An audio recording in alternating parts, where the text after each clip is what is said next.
เป็นมิ่งขวัญเชียงใหม่หลวงพ่อกุศลอยู่เป็นมิ่งขวัญมงคลเป็นที่พึ่งทางใจเสียสละตนสั่งสอนสิทธิ์ไว้ให้สร้างแต่ความดี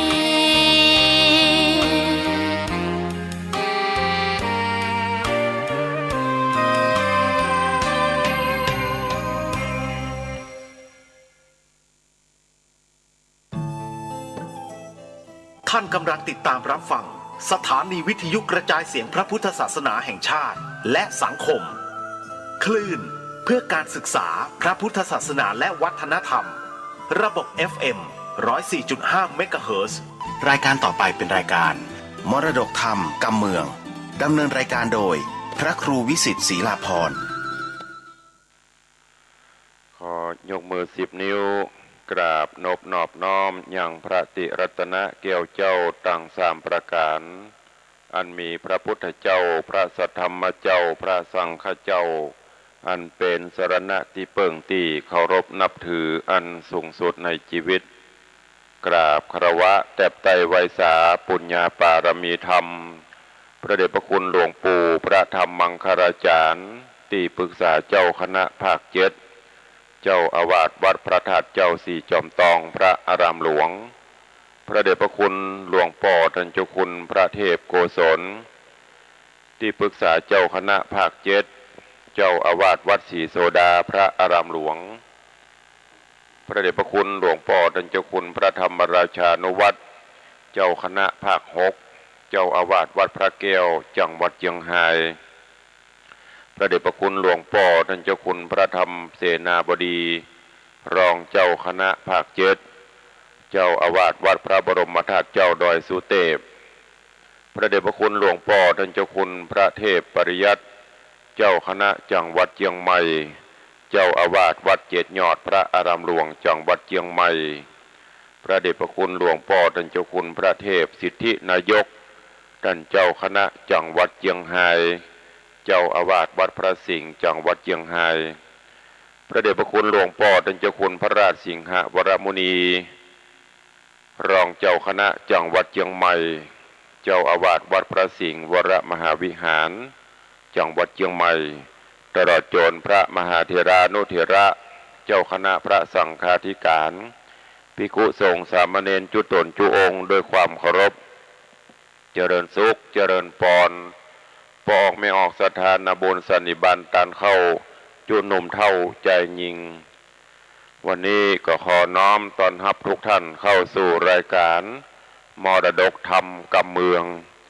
ทางสถานีวิทยุกระจายเสียงพระพุทธศาสนาแห่งชาติและสังคมคลื่นเพื่อการศึกษาพระพุทธศาสนาและวัฒนธรรม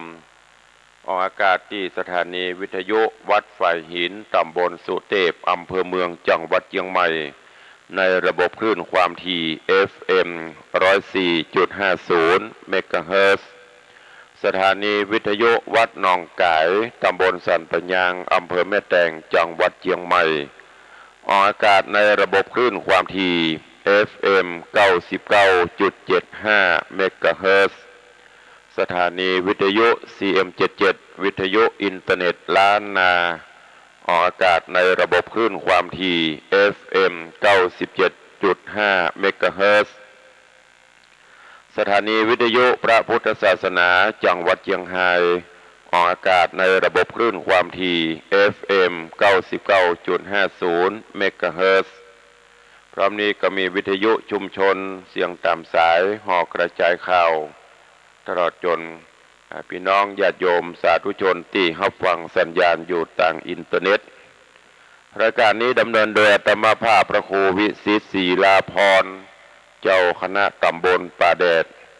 เจ้าอาวาสวัดวังสิงห์คำตำบลป่าแดดอำเภอเมืองจังหวัดเชียงใหม่เป็นผู้ดำเนินรายการก็ได้น้อมนำศาสตรธรรมคำสอนแบบพื้นบ้านล้านนาในรายการมรดกธรรมกำเมือง มาพบมาปะญาติโยมสาธุชนเป็นประจำคู่วันก็เจริญปอนญาติโยมทั้งหลายตั้งอกตั้งใจสดับรับฟังต่อไปณโอกาสบัดนี้ในตอนที่แล้วได้เทศนามาถึงเจ้าโพธิสัตว์เจ้านันทกุมารหลังจากที่ปีถึง3 คน3 ตนได้ปิกบ้านปิกจองครองบ้านครองเมืองบอกว่าจะเป็นเมืองยักษ์เมืองเย็นที่ได้เปิดยกลูกสาวฮื้อแล้วก็เจิญเป็นเจ้าบ้านเจ้าเมืองตอนนี้ก็ปิกไปปกครองบ้านเมืองถึง2-3 เมืองในส่วนของนันทกุมารน้องล่ายังไม่ได้รับภาระไม่ได้เป็นเจ้าบ้านเจ้าเมืองเตื้อยังไปอยู่คนเดียวตัวเปลี่ยวเอกาอยู่กับพ่อกับแม่อยู่มาเมินบานานก็โอ้ใครมีจิตมีใจใครต้องเที่ยวในป่าเขาลำเนาภัยเพื่อเสริมเติมศิลปะวิชาความรู้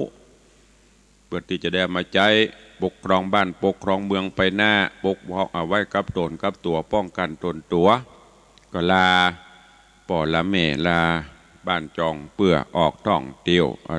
ยวไปตามป่าเขาลำเนาภัยในตอนนี้เดินทางเข้าสู่ยังป่าเขาลำเนาภัยและนาทีหั่นก็มีป่อฤาษีอยู่ตัวหนึ่งซึ่งฤาษีตัวนี้ก็ปฏิบัติตามศีลกินตามธรรมอยู่กลางป่าเขาลำเนาภัยปั่มเปงปุญญาปารมีธรรมจนได้ถึงญาณวิเศษจบอภิญญาในป่าเขาลำเนาภัยนั่นบอกว่าจะเป็นเทวบุตรเทวดายักษ์สียักษ์สากุมพันกันตปะทิพญาธรก็ขาบใบฮือความเคารพนับถืออย่างพ่อฤาษีและอยู่มาในวันหนึ่งเทวดาเจ้าก็ถึงคราวที่จะลงมาจุติโดยเฉพาะ ได้ลงมาเกิดอยู่ในดอกบัวประกอบกับวันนั้น พ่อฤาษีก็กำลังจะไปปฏิบัติกิจวัตรส่วนตัวอาบน้ำอาบท่าส่งน้ำส่งท่าอย่างมุนี้ก็ได้ไปพบไปปะไปหันใส่ดอกบัวอันใหญ่ผิดปกติวนเวียนเข้ามาใกล้พ่อฤาษีก็เอาดอกมาใบพอในดอกก็ปรากฏว่าในดอกนั้นมีละอ่อนน้อยดินกระเดี่ยวอยู่ในดอกบัวพ่อฤาษีบ่ฮู้จะเงี้ยจะได้ก็เลยอินดูด้วยเมตตาธรรมเอาละอ่อนขึ้นจากดอกบัวขึ้นจากหนองน้ำเสร็จแล้วก็เอาไปเลี้ยงดูโดยเนรมิตหรือว่าขอน้ำนมคือยศจากปลายนิ้วก้อยใส่ปากเลี้ยงดูจนใหญ่มาก็ตั้งชื่อคือว่าปทุมมาไก่สอนก็ดูแลเอาใจใส่ด้วยดีเสมอมาจนปทุมมาไก่สอนอายุนำปลาเป็นสาวขึ้นมาพ่อฤาษีก็มาคิดว่าลูกเลี้ยงเฮาก็ใหญ่ขึ้นมาถึงวันป่ายปอซ้ำเป็นไม่หยาไม่ยิงเหียครั้นจะฮืออยู่ตัวอาสลมเฮานี้ก็จะเป็นตี้คอรหานินตาเปิ้นจะว่าเอาพ่อฤาษีก็เลยเนรมิตปัณณศาลาคือปทุมมาไก่สอนอยู่แห่งหลังหนึ่งปทุมมาไก่สอนก็ดูแลเอาใจใส่ปฏิบัติปัดปูพ่อฤาษีเสมอเหมือนเป็นป่อบังเกิดเกล้าเพราะตั้งแต่เลี้ยงมาตั้งแต่อยู่ถ้าภาษาบ้านเฮาก็คือเบเบาะหาหัวหมากรากไม้ลูกส้มอย่างต่างๆในป่าเขาลำเนาภัยตลอดจนตระเตรียมน้ำไม้สีฟันน้ำสวยหน้าทุกสิ่งทุกอย่างคือพ่อฤาษีโดยดีมาโดยตลอดย้อนกล่าวถึงโพธิสัตว์เจ้านันทกุมารเฮาตอนนี้ก็กำลังอยู่ในป่าในเขาได้ดำเนินการมาจนมาถึงจะได้พบได้ปะกันก็จะได้ก็จะเจิญจะเลินปอนญาติโยมศรัทธาตั้งอกตั้งใจรับฟังพระธรรมเทศนาจำปาสีต้นพอควรแก่การเวลาเนอะขณะนี้ก็6 โมงเกือบจะเกิงแล้วเ เวลามันบวยก็ตั้งอกตั้งใจฟังกันต่อไปณโอกาสบัดนี้ นะโมตัสสะภะคะวะโตอะระหะโตสัมมาสัมพุทธัสสะสาธุโวฟังลาโสตุจันนาสัพปุริสะตังหลายทั้งหญิงและชายหนุ่มเท่าตีได้ปากันเล่าทาดาฟังยังรัสธรรมเทศนาจำปาสี่ต้นลำดับลำโลนมาแถมแล้วเราขอเจิญศรัทธาหนุ่มเท่าตั้งหลายตั้งใจหมายทอมทาดาฟังต่อไปนานี้แลนา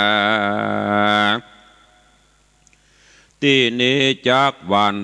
นาจะฮอดถึงเจ้ายอดนันตะกุมารหนอโปธิญาณเพชรราชอัญญายบาทละนีจากบุพานารีดอกซอยแล้วก็ก้อยเตียวไปเข้าดงไพรป่าไม้ดังกล่าวไว้ไปหลังอัฏฐยังไปแจงพระจริงแสงเทศนาว่าอาตาโตโหปะกันตวานะมหาวะเนวิจิตวาดังนี้เป็นตนภิกขเวดูราภิกขุตั้งหลายอันเป็นสายอริยญาติเชื่อนักปราชญ์รงญาณอันว่านันตะกุมารนอลาอันใบนาลานี้จากบุพานาลี มวลหมู่พงกรีอยู่หลวงหลายย้อนใจหมายใครพอหือแจงต่อสายตายังของนาลายแหล่อันอยู่แก่ดงรีหนอมุนีบุญใหญ่ด้านป่าไม้ดงไพรค่ำที่นายก็นอนหันแจ้งแล้วก็มาดันดงดำเทวดานำจำจี้บ่อนเฮือเจ้าน้อยอ่อนพันภายได้7 วันบ่เศษจริงไปหอดเขตศาลาแห่งตาปะสาผู้เฒ่าปอดนางนอดเนาปทุมมาไก่สอนนอผู้ถอนตนองค์อาจหันภาศาสพังกางามปอตาเตใส่อยู่จิมไกลโบกขรณีรัศมีว่าว่องแสงส่องตองแดนไกลทัดนั่นไปแถมเหล่าหันศาลาเจ้าละสีตนวัดดีวิเศษจบแจ้งเปตทรงธรรมเจ้าองค์คำหน่อยนาดขนิ่งขวาดสังกาว่าคนใดจะบุญกว้างมาอยู่สร้างปารมีกลางดงรีเดือนทองไกลจากห้องเวียงใจเป็นคนใดองค์อาจแปลงภาษาเจียงคานกลางดงดานป่าไม้ที่จิมไกลโบกขรณีหรือยักษ์ดงรีหยาบให้เตียวตองภายดงตันหรือกลุ่มพันพรายเพศอันอยู่เขตดงนา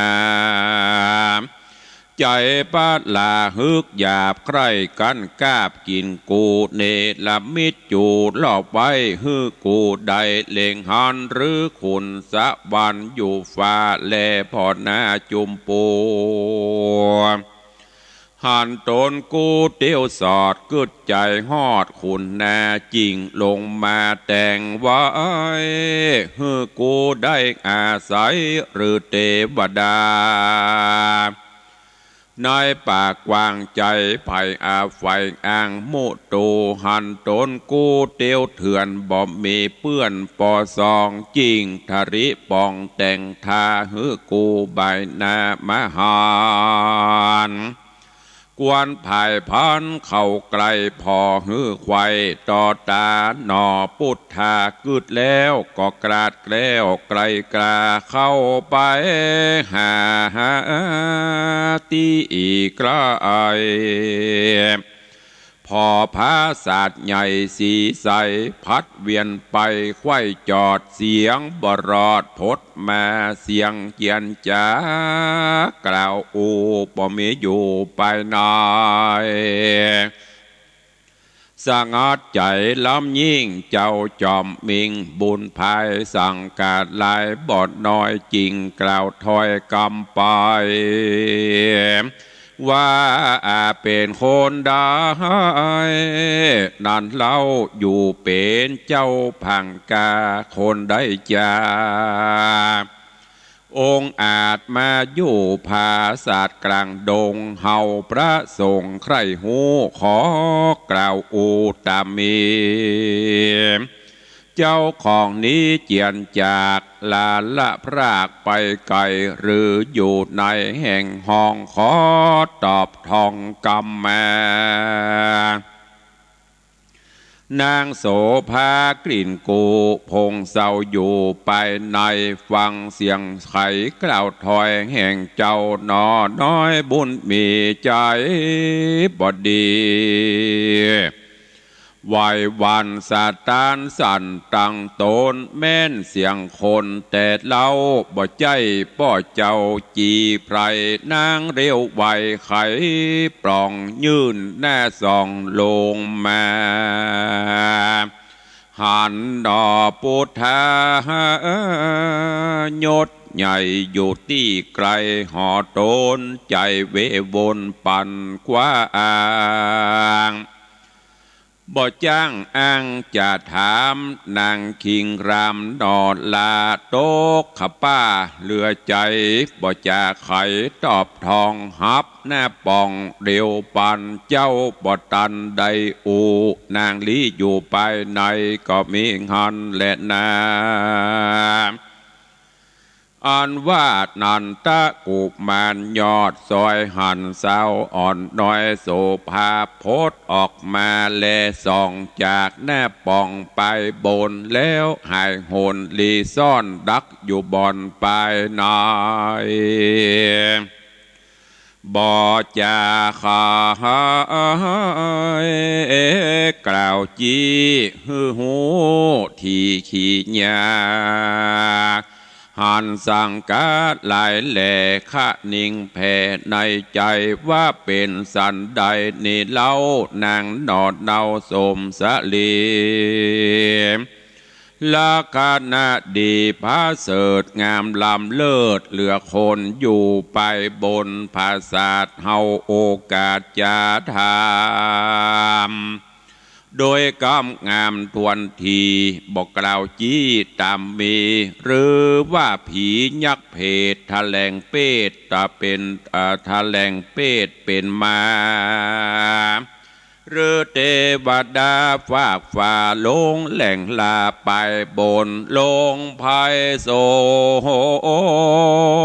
นเถื่อนทองมาอยู่ห้องพังกาดหนอพุทธาหนุ่มเดาขัดนิ่งเล่าในใจความสงสัยไปแจงจริงจักแสงจะถามโดยกำงามจื่นจ้อยวาดดูรานางยอดซอยโสมสรีปี้หลงดงรีป่าไม้พดมาหอดไก่หอนางสั่งใจจางลีซ่อนบ่ฮับต้อนตามมีพิษประเพณีแบบเบาหอยฮีดเก่าเดิมอ่อนการจะสอนเจียวว่าเมื่อมีแขกเกี่ยวมาจูกวนอินดูฮับต้อนด้วยกำอ่อนจาหวานด้วยอาหารข้าวน้ำวัตถุพร่ำปูยายามแขกจะถามข่าวก็กวนกล่าวไขปันฮือได้หันแจงทีบ่มีที่สังกา ปีหลงดงนาหิวหอดพดมารอดหอดนางสะลีคิงบางน้อยอ่อนป้อยบาลีซ่อนนี่ไกลปีจะใครถามข่าวก็บอกกล่าวใครปันหรือนางหันกูปีตุกลำตี้อนาถามีกาญญาพังให้บ่เหมือนปีอ้ายคนงามปีจะถามใครหูนางจริงบ่อูตามมีดูราสมสรีแว่นฟ้ากันนางจ้านานไปบ่รีบไขหน้าปองบ่ตอบทองไขจ๋าปี้จักไกลกลาเข้าสู่ในที่อยู่หอนางจุงวางโป่งขาดอนุญาตมาไว้นอจอมไต้หนุ่มเนาแสงบอกเราหลายที่ส่วนสาลีน้อยอ่อนลีอยู่บ่อนปลายนายฟังกามผายกล่าวทอยแห่งเจ้าหนอน้อยบุญนามีปิญญาเกิดต้องในแห่งห้องหอระไทยมีหัวใจไว้วันสะด้านสันตั้งตนย้อนบุญกุศลมากเต้าอันสองเจ้านอดเนาจอมขวัญได้ห่วมกันสร้างไว้ตั้งแต่ไทยเมินมาบุญนั่นป่าจากสอนหือสองน้อยอ่อนมาป่ากานสรีสุพรรณนอไทยโอดบ่ได้เหลือใจสามคะหนึ่งในแถมเราเงียวว่าเป็นยักษ์เท่ามาจูจริงฮับประตูไว้มันใส่เส้ดันจดยามแล้วไข่กำต้านต่อว่าขาดแด่เจ้าหนอคำใจการเจ้าไม่ใครหัวจุ่งเข้ามาสู่พังกาอยู่กองตาตอดหน้าตัวแห่งคายิงเดียวบาดนี้เด็ดเตอเมื่อนานนอโปที่ญาณตนองอาจฟังโอกาสกำจาแห่งนางโสภายอดซอยใจจื่นจ้อยเจยบานยกมือสั่นตั้งเกลาไว้กุลเจ้าป้อระสีสวดมนต์เดไว้วาดเข้าสู่ภาศาสตร์สีใสประตูในนักใหญ่ใส่เสไว้จดจำสวดมนต์ยำตบต่อยเสใหญ่น้อยถอยโหนนอตาสะปนหยดเงาเข้ารอดดาวไปในนางนงใบยอดซอยหันใจนอดน้อยพดมาอยู่กองตาตอดหน้าบ่ได้จ้าสับปานนางอาสาจันหลายแหล่กึดใจแผ่ไปมาว่าสันใดจ้านี้ใส่ประตูใหญ่หอดในเป็นสันใดไข่ใดใส่เสไว้ดิลีนางสมสรีแว่นฝ่าตกขป้าเหลือหลายยินละอายบอดน้อยเส้งกล่าวถอยจะถามว่าข้าแด่ใจรามนอนาเอาตัวปีเจ้ามีชื่อว่าสันใดจักไปไหนเตียวสอดพดมาฮอดดงนาอยู่ปาลาเตต้องแดนเขตห้องเมืองใด เป็นคนในลุ่มฟ้าหรือเป็นยักษ์กล้าแถลงมาหรือเป็นเทวดาตนวิเศษแถลงเปตเป็นคนลงภัยโส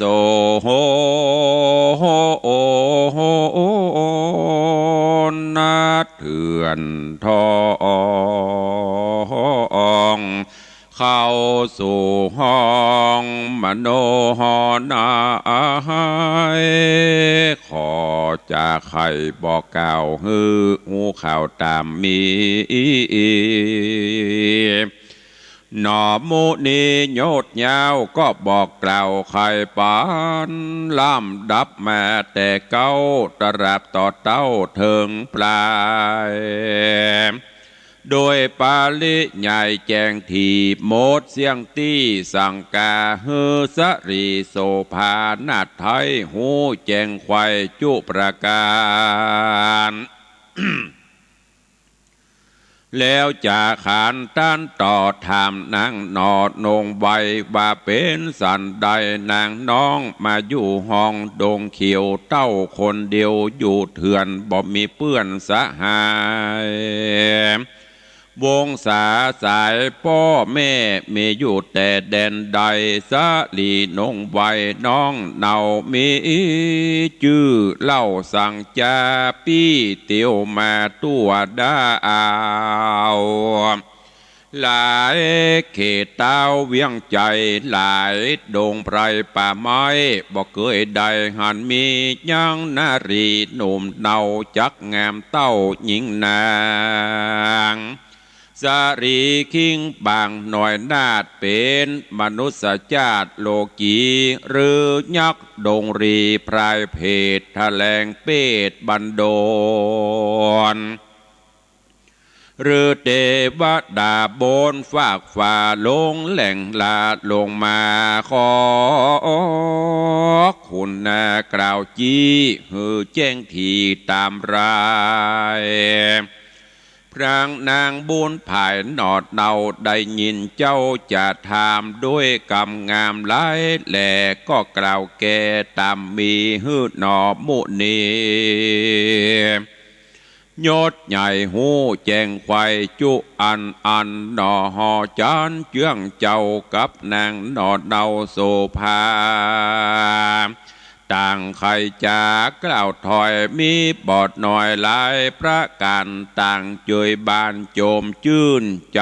ต้องตื่นโสมนัสสาพี่ขอป้านางนาดน้องจากเถื่อนทองดงรีไปเป็นเทวีห่วมคางในเมืองกวางปัญจลนครบุญเดิมอ่อนจัดแล้วบอกกราดแกล้วตัวตันฮือปี้พันเตียวตองเข้าสู่ห้องดงนาปะสายตาน้องไทยโสมใจไฟมโนนายขอสายใจน้องจันกึดสอดดันตามธรรมอย่าตัดกรรมปี้ไทยอันดันป่าไม้มหา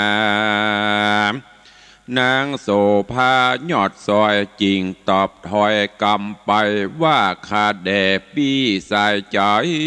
ยศใหญ่ข้าน้องไทยคนเดียวอยู่ดงเขียวเถื่อนทองบ่มีพี่น้องบงยายมีแต่เจ้าสินใสผู้เท่าเลี้ยงน้องเนาเมินแม่กันปิญาไฟตองใครป่าน้องเมืองขอบุญเรื่องปี้ไทยไปขับไว้วันตาใครขี้ญาด้านต่อซึ่งเจ้าปอดละสีกันต้านยินดีปงขาดอนุญาตปงวางข้ายิงนางอ่อนน้อยจักอยู่ถอยต่ำกามจากดงดำป่าเสาจอมปี้เจ้าเมืองบ่อยาจะเล่นนาตังสุตัวอันว่ามหาสัตเจ้าตนองค์อาจวังนางนาดไขจา โสมานัสสาบอดหน่อยจริงป่ายอดซอยกันอย่ารีบไกลกลาไปสู่ยังที่อยู่ปอละสีเจ้าหนอยังจีตนวิเศษจบแจ้งเพศทะรงญาณหันสองเจียงขันนอดเนามาต่อหน้ากองตาก็สัญญาหูขวาดว่าเจ้าหน่อยนาดแดนไกลบ่ใจไผ่แต่เล่าเป็นหน่อพระเจ้าทะรงธรรมมีบุญนำมากกวางไผ่บอกอ้างเตรียมตานระสีหันแจ้งที่บ่มีที่สังกาก็รอรานั่งอยู่ในแก้วกูอาสะลมสองอุดมนอดเนาไปรอดเจ้าละสีก็อันจุลีขาบไว้ทวนคบไข่สามโหนนอตัดสะปนยอดซอยจริงกล่าวถอยไข่จาว่ากิกาจิโนโพโตโอโหกุสลันดังนี้เป็นตนคาแด่พ่อเจ้าละสีการอยู่ดงรีป่าไม้บ่เมื่อยไข่หนาวในโรกาภัยใหญ่น้อยบ่จองหอยกาญาสัตปาลาป่าไม้บ่มาไกลเบียนคุยเหลือบยุงมีหลายแหล่เขาบ่แผ่มาหามูละผาลาลูกใหม่มีบ่ไรปอชันจะเรืองราศีผู้เท่าจริงตอบเล่ากำไปว่าเฮาอยู่ในป่าไม้บ่เมื่อยไข้หนาวในซัดในไพรหยาบจะบ่ใบหน้ามาคุยเหลือบยุงมีญะใหญ่บ่มาไกลกะญามูละผ่านลาหลายหลากหาป่อยากป่อชานตั้งหัวมันลายแหล่มีจุแง่ดงรีดูราเจ้าบุญมีหนุ่มเนาตัวแห่งเจ้าชื่อสันได้อยู่แดนไกลหรือว่าไกลเขตเต่าไทยได้จาด้านดงหนาเดือนทองมาลอดห้องอาสะโรมย้อนผ่ารมใครใดของเครื่องใจอันใดสายวงใหญ่พ่อแม่มีชื่อแต่สั่งจะขอใครจะบอกเล่าหือหูเก้าตามมีนอมุนียอดซอยก็ดันถอยจากไข่เหือเจ้าสินใสบุญใหญ่หูแจงไข่จุประการแล้วจะขานดันต่อขอนางนอโสภาไปเป็นจาญาแนบข้างห่วมก่อสร้างปุรีเจ้าเจียงจีขนิ่งสอดหูแจงรอดบุพกรรมอันนอคุณธรรมยศใหญ่กับนางนาถไทยธิดาได้กระทำมาล่วงแล้วบอกกลาดแกล้วเสียกาจริงวางปานโป้งขาดอนุญาตสันดีก็มีหันเลดนาเตอุโพโสมนัสสัปปตาอันว่าสองบุญมียอดซอยใจจื้นจ้อยเจยบานย่อมือสั่นต่างเกลาไว้ป้อเจ้าราศีแล้วลานีขึ้นสู่ยังตีอยู่พังกาอันงามตาวะว่องรัศมีสองวันนะวาย แต่นี้ไปนาสองนอดลาจอมขวัญก็ช่วยกันข้ามเจ้าปฏิบัติเจ้าละสีด้วยกองดีจะใจบอกเว้นไว้วันใดนอจอมไตหน่อยนาดอยู่อาวาสโด่งดานกับนางนงครานดอดไทย3 เดือนไข่เติงตานสลีสุภานผู้ผาเสดขับพระเกิดมีมาก็ใครจะบอกกล่าวแก่นอเต้าผัวควันว่าอยู่ดงตานเถื่อนทองบอกมีพี่น้องบงยาย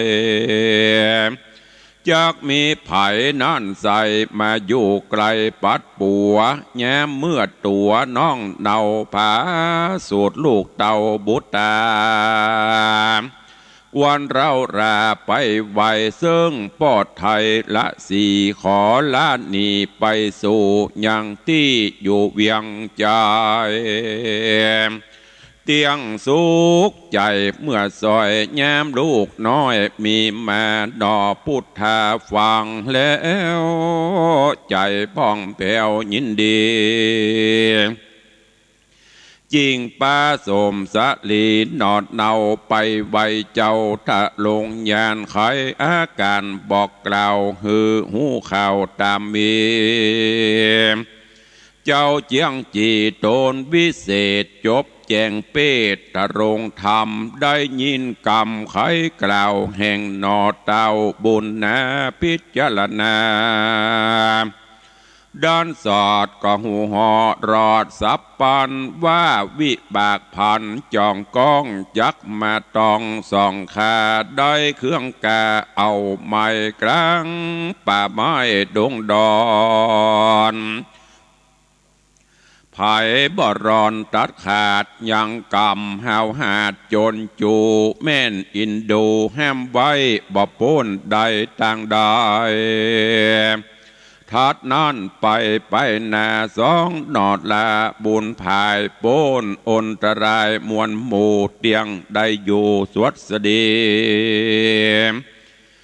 เจ้าราศีโตนวิเศษหูแจงเหตุจุอันก็วางปันโปงขาดอนุญาตตามกรรมก็มีหันและนาการละกวันมารอดส่องเจ้ายอดบุญมีก็นำดวงดีดอกไม้ไปน้อมใบตาปะสาขอคุณนาภายโพดงดเว้นโตดป่าปะกรรมอันลงล้ำน้อยใหญ่รอนป่าเกิดใดมีมาตาปะสาผู้ใหญ่วางอุเบกขาได้ตามธรรมก็ไข่กำปงขาดอนุญาตตามมีหนอมุนีหนุ่มเนาก็ไว้เจ้าทะรงยานแล้วป่านางนงครานนาดนองออกจากห้องศาลาโพดออกมาไปนอกดีข้างขอกอาสาลมก็บังคมก้มเกลาไว้กุลพ่อเจ้าละสีอุ้มนางบุญมีบ่จะสะย่องคืนนาฟ้าบัดเดียวเพื่อจักเลียวปอกเต่ามาเมืองเก่าปัญจลนครก็มีหันและนาเมื่อนอดลาสะย่องฟ้าไปปันลำโด่งตันป่าไม้ลำดอยใหญ่หินผาปอมเมฆาเมฆฟ้าเอาซื่อนาเป็นไม้ก้อนพันภายหิวหอดก็ลงจอดเป็นโหนกลางไผ่โซนป่าไม้ฮือหายฮ้อนไม่หิวไหนแล้วสะย่องไปแถมเหล่าตราบต่อเต่ายามแรง สองหอมแป้งหิวหอดจิงลงจอดเศร้านอนกลางดงดอนป่าเศร้าการรุ่งเจ้าวันลุนนอตนบุญยศใหญ่ก็อุ้มนางนาไทยนงครานสะยองสานไว้วองขึ้นสู่ห้องไปบนล้ำไผ่โซนเดือนทองไปวะวองเรียวไว้อิตที่ในลงจอดกันหิวหอดไม้หายก็ผ่านภายสะย่องกว่าฮอดยามคำลาลงแรงตาบ้อนแดงย่อนหอยสองยอดซอยบุญหนาก็ลงมาจากฟ้านอนกลางป่าดงพรายดังนี้ไปจะใจ3 วันไข้เติงตันนอจอมทานหิวหอดก็ลงจอดเศร้าซา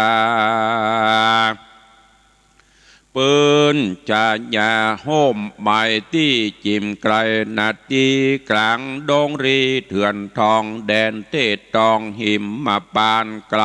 ำตัวหานจัดก่อนมาไล่ตอนตุยตาน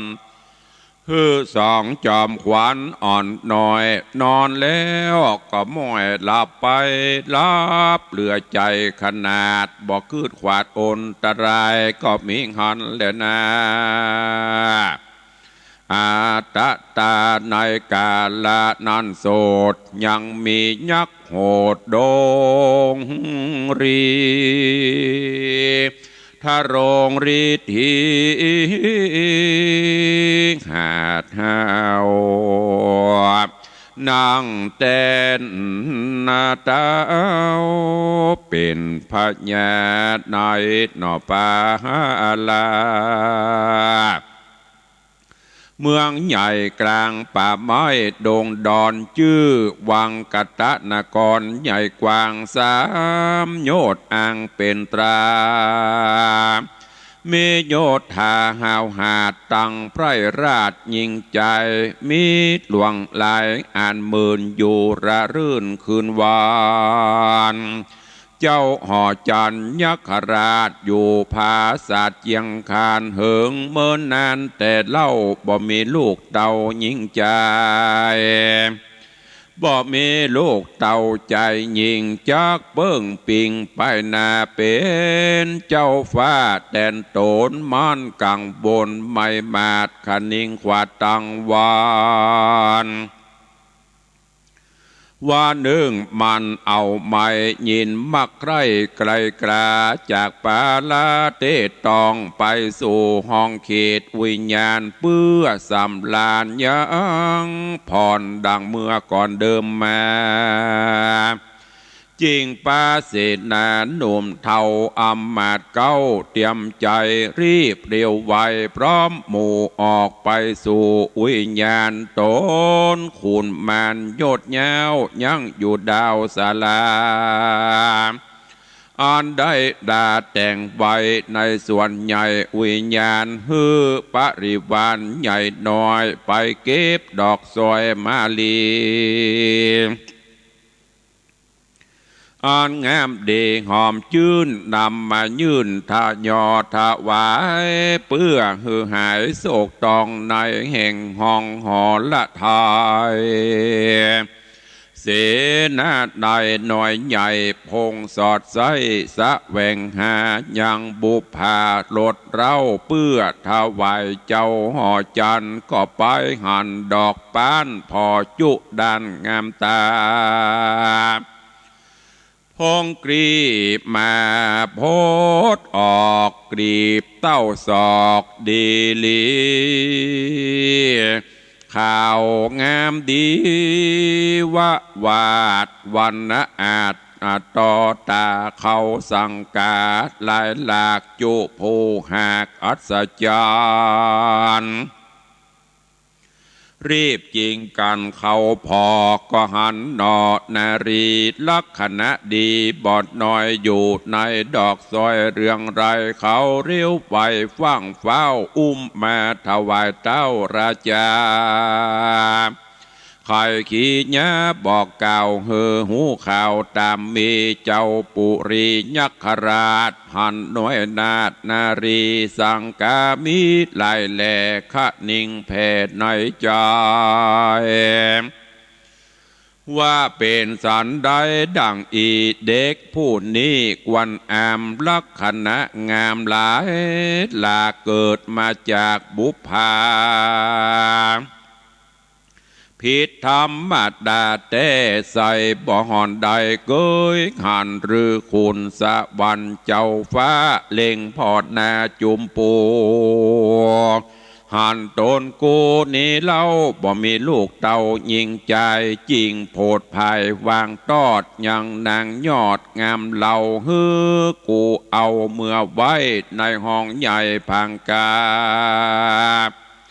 เป็นธิดาสืบเชื้อฮือร่างเรือยาวนานยักใจหานโยดใหญ่ขาดนิ่งไขว้ไปมา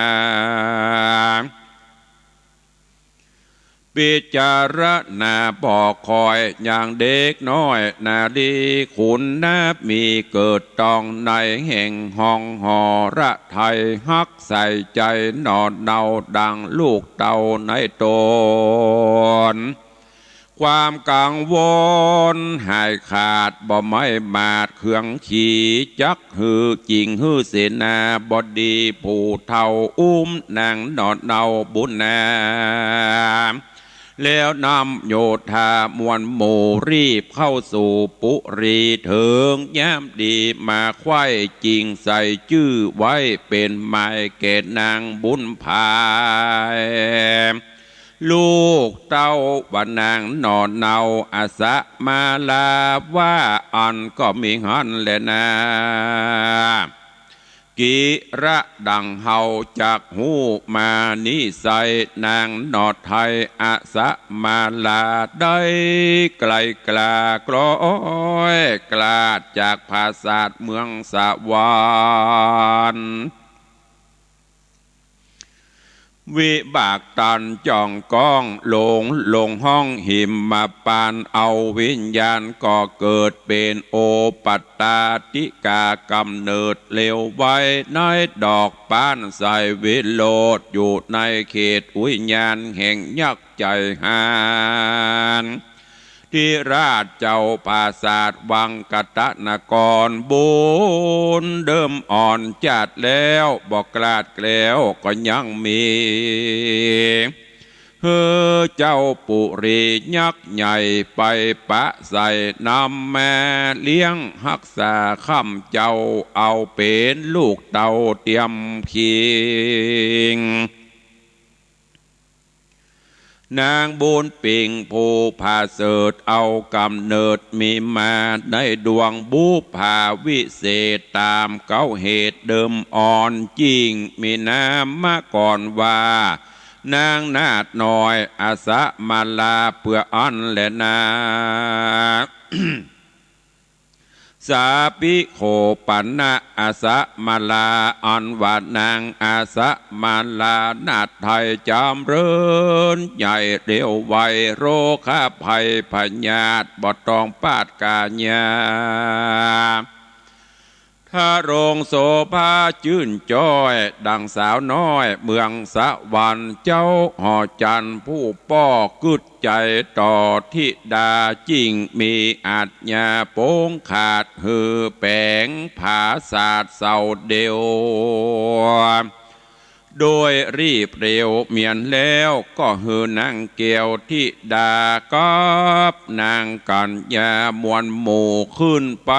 อยู่สะเวยโรมมีนางสนมหนุ่มท่าเอาวางเวทเฝ้าเป็นปริวา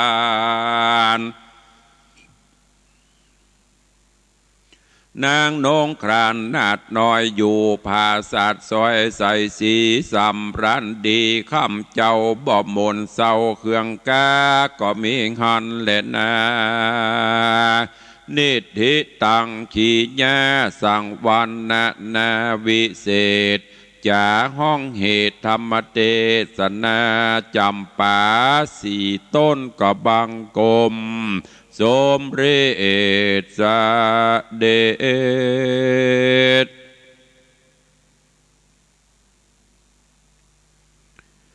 ญาติโยมสาธุชนเราท่านทั้งหลายได้รับฟังพระธรรมเทศนาปื้นเมืองเหนือเรื่องจำปาสี่ต้นก็ผ่านพ้นไปแหมตอนหนึ่งซึ่งในตอนนี้ต่างโพธิสัตว์เจ้านันตกุมารและ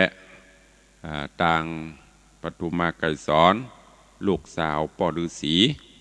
หลังจากที่จะปราศัยกันเป็นที่ถูกร่องถูกคอกันแล้วก็ขออนุญาตป่งปั่นจากปอฤาษีได้อยู่กินด้วยกันฉันสามีภรรยาจนกระทั่งผ่านพ้นไปได้2-3 เดือนปฐุมาไกรสอนก็มีท้องขึ้นก็เลยพูดจากันจะขอลาปอฤาษีเพื่อที่จะปิกไปบ้านไปเมืองปัญจละนครไปเกิดไปคลอดที่ปุ้นปอฤาษีก็หันว่าถึงสองเป็นคู่บุญญาบารมีกันจะเนี่ยจะได้ก็ถึงพรากจากกันบ่ได้ของกู้กันแล้วมันถึงบ่แคล้วจากกันป่อก็อนุญาตหือถึงสองก็ได้เก็บดอกดวงบุพภามาลาดอกไม้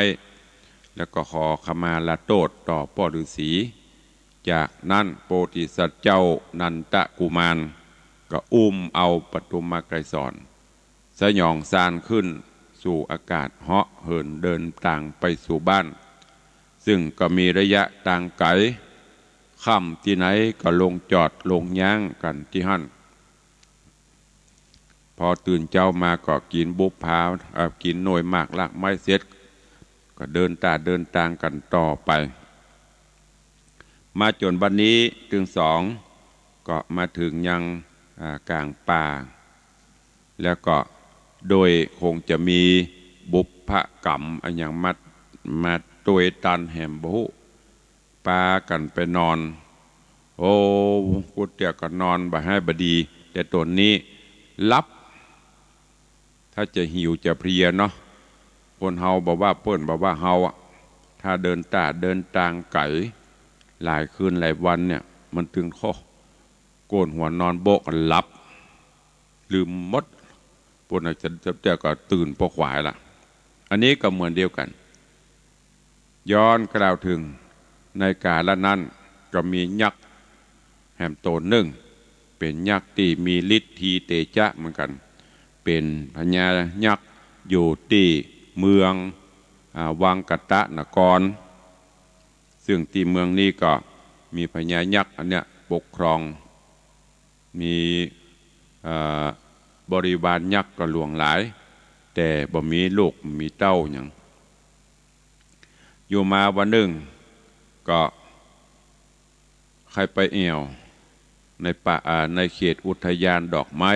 เพื่อจะไปพักไปผ่อนก็ปาเอาเสนาอมาตย์ยักษ์ทั้งหลายเนี่ยเดินโดนไปสู่สวนอุทยานแล้วก็พักผ่อนหมู่เสนาอมาตย์ทั้งหลายก็ปากันไปเสาะดอกไม้กลิ่นหอมคันธรสต่างๆเพื่อที่จะเอามายื่นยอถวายฮื้อกับพญายักษ์ของตัวเก่าแล้วก็ มีอยู่ตัวหนึ่งปุ่นไปหันดอกปานโอ้ดอกปานนี่ไม่อย่างมาใหญ่ผิดปกติใหญ่กว้างยาวจะเป็นศอกปุ่นก็ไปพอโอ้ปรากฏว่าไปหันละอ่อนน้อยอยู่ในดอกปานก็หวังปากันอุ้มเอามาถวายฮื้อพญาตัวเก่าพ่อพญายักษ์ก็รู้สึกว่า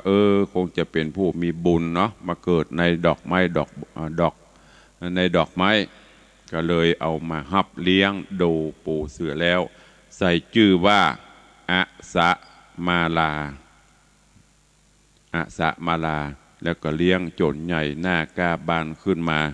เพื่อเป็นที่ฮักใคร่ของพ่อพญา พญายักษ์ก็เลยโอ้ลูกสาวใหญ่ขึ้นตึงวันกลัวว่าจะมีไผมาจีบมาอย่างไกลอะถ้าภาษาบ้านเฮาก็คือขางหน่อยขางได้นี่มันเยอะขางไม่เฮือตัวเก่านะเป็นห่วงลูกกลัวลูกจะปบจะปะกับสิ่งที่บดีก็เลยแปลงภาษาเสาเดียวแล้วก็ฮือเสนามาดนางนาฏกัญญาอยู่ปฏิบัติปัดปูกับอาสะมาลาแวดอยู่หันใครอยากใครกินยังก็ปฏิบัติปัดปูกันเต็มที่เรื่องราวมาถึงที่นี่เดี๋ยววันต่อไปก็ติดตามกันไปเนอะอันนี้ญาติโยมลูกหลานทั้งหลายความฮักของพ่อของแม่เนี่ยอย่างอาสะมาลาเนี่ยที่เปิ้นทำจะอีเพราะความห่วงหาอาทรกลัวว่าลูกจะไปสัมมาเลเทเมาไปปบไปปะถ้าเป็นอย่างภาษาอย่างสมัยปัจจุบันนี่นะก็กลัวลูกจะไปคบเปื่อนคบฝูงไปเล่นนั่นเล่นนี่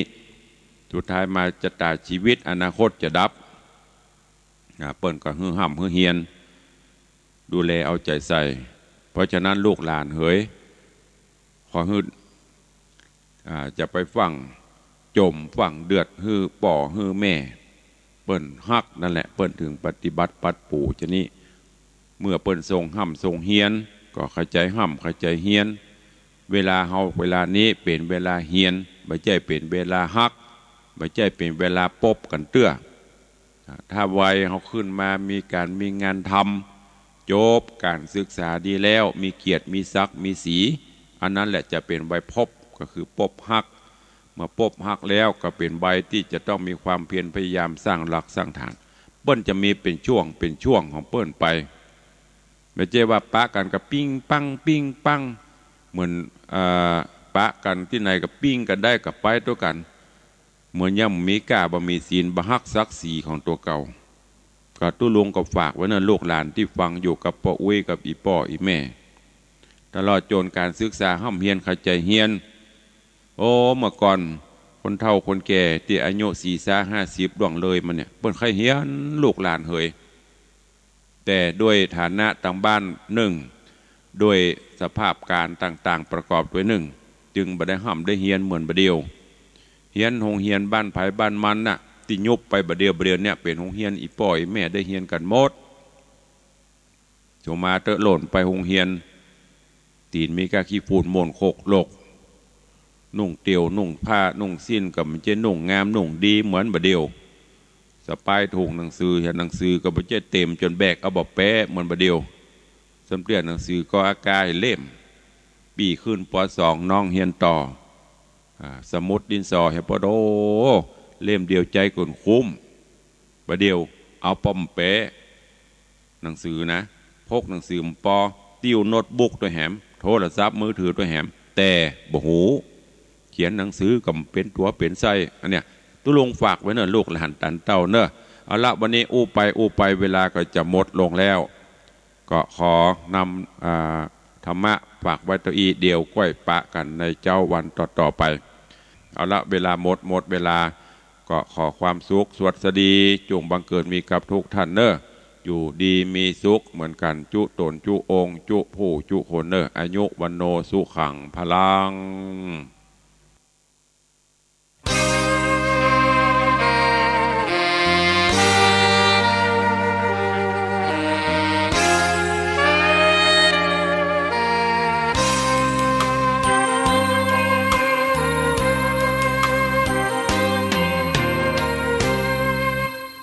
พระเทพวิสุทธิคุณพระผู้มีการุณช่วยเหลือปวงประชาเมตตาชนชั้นถึงคนรากหญ้า